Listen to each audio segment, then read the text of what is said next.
Well, the former president of Liberia, Charles Taylor, has been jailed for 50 years by a UN-backed war crimes court. Last month, Taylor was found guilty of aiding and abetting rebels in Sierra Leone during its 11-year civil war. The judge said that in return for diamonds, Charles Taylor provided arms and support to the rebels. His lawyers say they'll appeal against the sentence. Well, my next guest, Thomas Gaye, was in Liberia when Charles Taylor was active. He sought refuge in a neighbouring country and is now an Australian citizen. He joins me now from Adelaide. Thomas Gaye, good morning. How did you feel overnight when you heard Charles Taylor had been sentenced to 50 years in jail? Good morning, and thank you for the opportunity. I think Charles Taylor deserves what he's got because he's an evil person in a sub-region. So tell us about your story. When did you leave Liberia and why?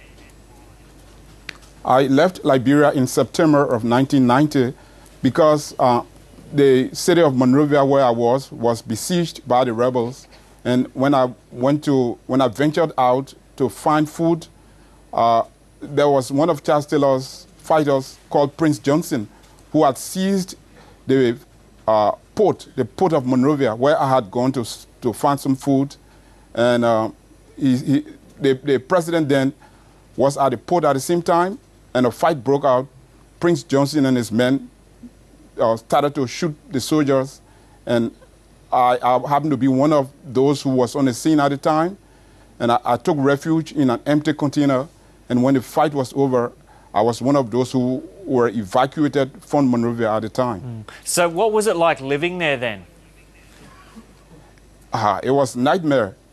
I mean, imagine staying in a little city like Monrovia, and you having rebels all over the city. There were snipers over buildings. You couldn't venture out. It was very dangerous. Did you ever feel like you would be killed yourself in any particular situations? Yes, I felt that way. I was afraid. But then, to be quite sincere, since I was not a soldier, I just had to believe that somehow I was going to survive. You had two brothers who died? Yes, I have two brothers who died. And yes, and not to mention cousins and other relatives. Yeah. How did your brothers die? The first brother who was immediately after me in terms of seniority, he was a soldier. So he died in the year 1992 when Charles Taylor staged what he called Operation Octopus to take Monrovia by all means. And then the next one, William, he died in the year 1990. He was a student of the University of Liberia. He died in crossfire. All right.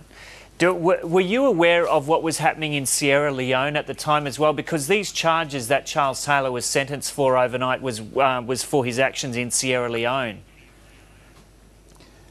Yes, at the time when I left Monrovia, the only thing I'm aware of was in the year 1990 when the sub-regional group, ECOWAS, the Economic Community of West African States, decided to put together a peacekeeping force to stop the carnage in Liberia. This force was based in Freetown, Sierra Leone. So Charles Taylor said on BBC that they wanted to curtail his opportunity to take power in Liberia, and so Sierra Leone was going to taste the war. And then when I was evacuated from Monrovia and I passed through Sierra Leone and went to Guinea, I was always monitoring activities in Monrovia by radio, television, and, it was an open secret that Charles Taylor was indeed abetting and supporting a group, the RUF, to invade Liberia.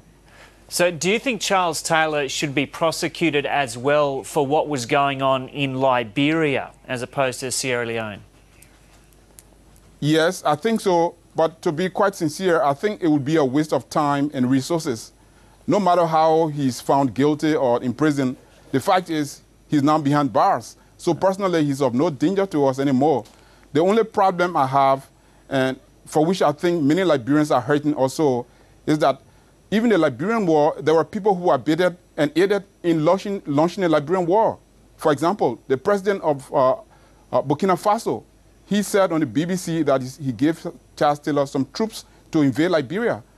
The late president of the Ivory Coast, he used his territory and gave every support he could to Charles Taylor to start the war.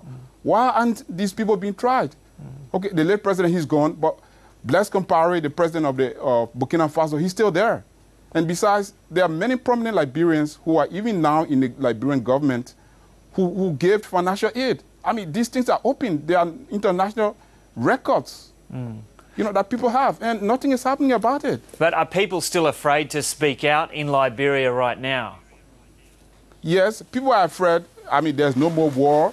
But when I say people are afraid, you know, there are many things going on, like armed robbery. You know, people could get killed in these incidents. I mean, you know, you could be harmed with something else being used as a front. See, so people are afraid. But there are some brave individuals and civil society organizations that are speaking out. They want a war crime tribunal in Liberia, especially for the hardcore abusers of human rights. Do you want to get back there yourself? You've been living in Australia now for more than 10 years? No, for more than 8 years. Yeah. I want to get back to see my mom and other family members. Yeah, that's important too. Does Liberia still, to some extent, feel like home? Yes, home is home. You know, I miss Liberia, you know, but to be quite sincere, my fear is, you know, if nothing is done about the carnage that was done to people who were injured, their properties destroyed, family members killed, what we could be seeing could just be a tip of the iceberg. There could be something boiling under there. Yeah. Okay. Well, let's hope not. Thomas Gaye in Adelaide, thanks so much for talking to us, and I'll be keen to hear from you once again if you do get back to Liberia and it's a good trip. Thank you.